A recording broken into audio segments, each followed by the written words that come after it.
Good morning. Good morning. The title of this talk for you today is Waging Peace. First, I'd like to offer a word of thanks to our spiritual guide, Amelia, and my co-conspirators in our sermon classes, Elizabeth and Chris Barnett, Meg Bender, and Tim Nelson-Hoy, because they have all contributed in a small way to this writing. Second, I am reminded by cartoonist and author Alison Bechtel that it is virtually impossible to be humble. Quote, whatever we say, we're always talking about ourselves. In this time of arguably increased conflict, mass shootings, etc., I thought I might tackle the subject of peace. So what is peace? Various forms of the word of peace are found 429 times in the King James Bible. The word carries much meaning today.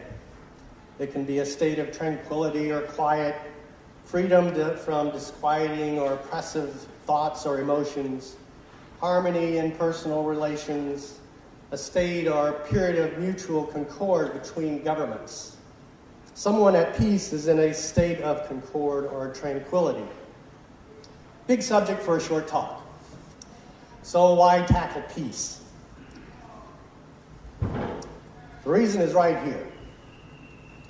One of the activities I participate in at King's Chapel is responding to prayer requests we receive from our Freedom Trail visitors.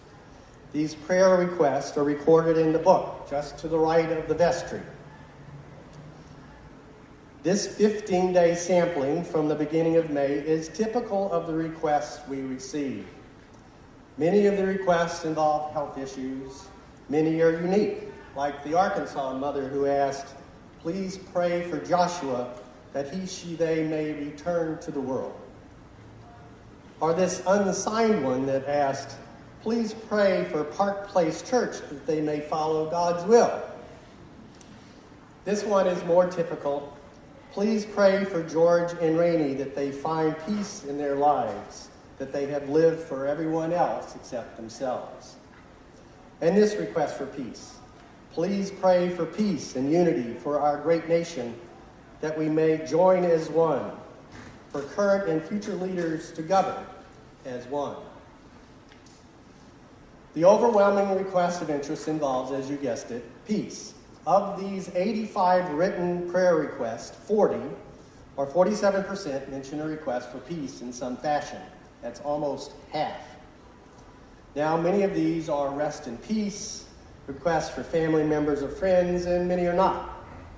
The trend is amazingly consistent, month after month after month. This focus on peace has impacted my own thoughts on this clear human longing.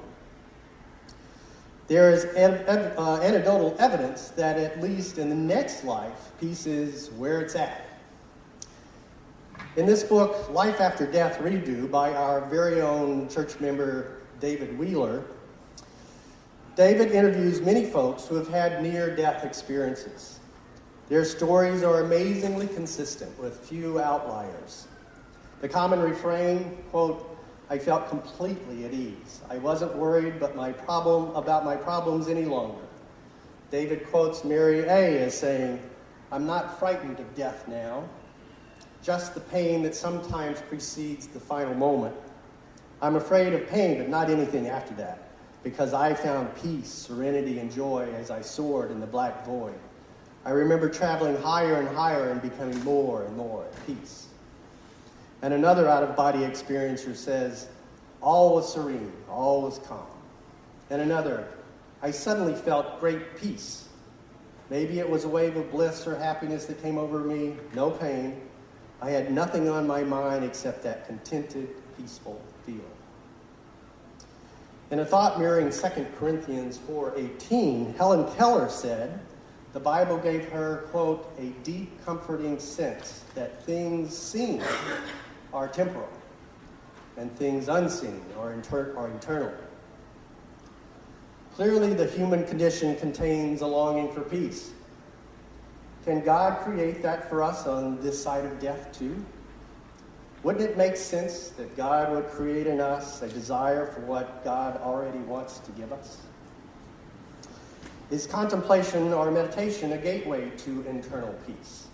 Jesus' example is certainly instructive. He always found a place to be alone in silence to commune with his Lord. I go to a men's retreat every year in New York.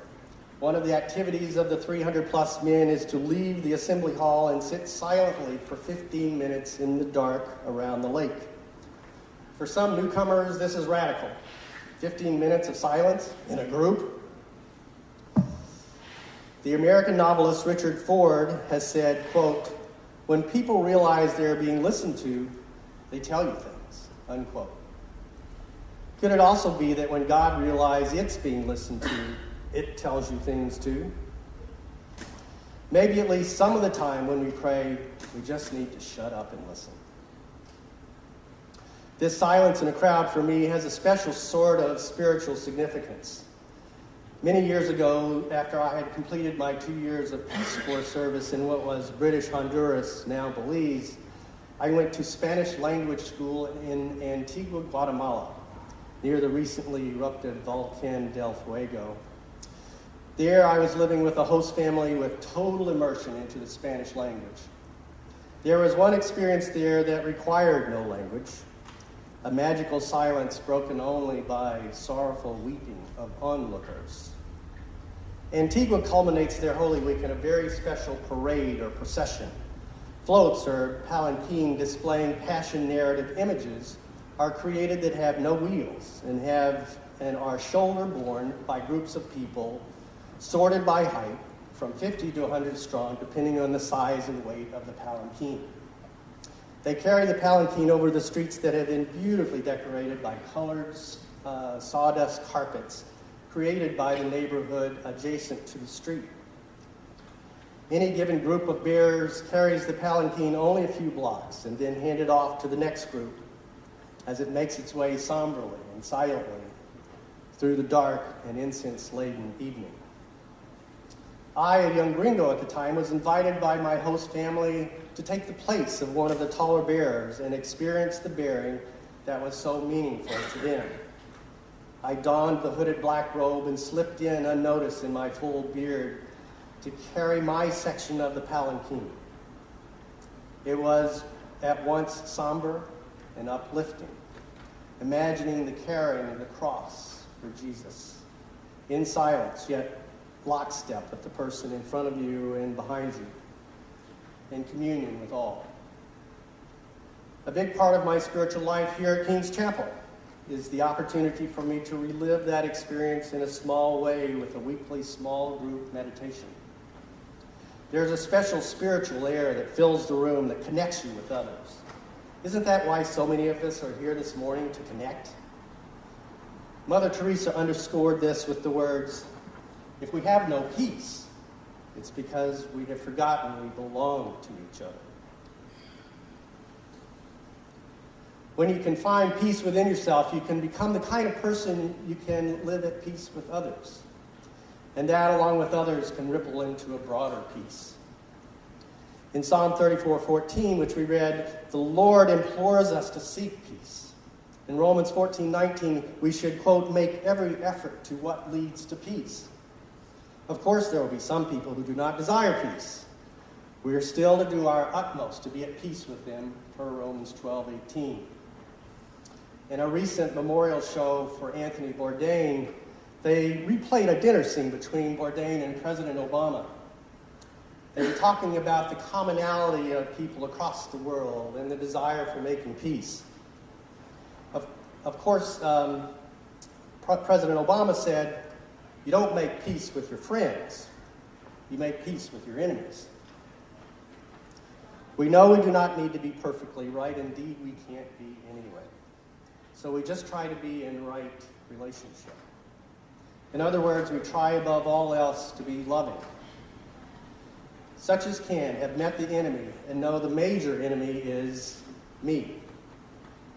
The closer you get to the light, the more of this enemy, me, you see.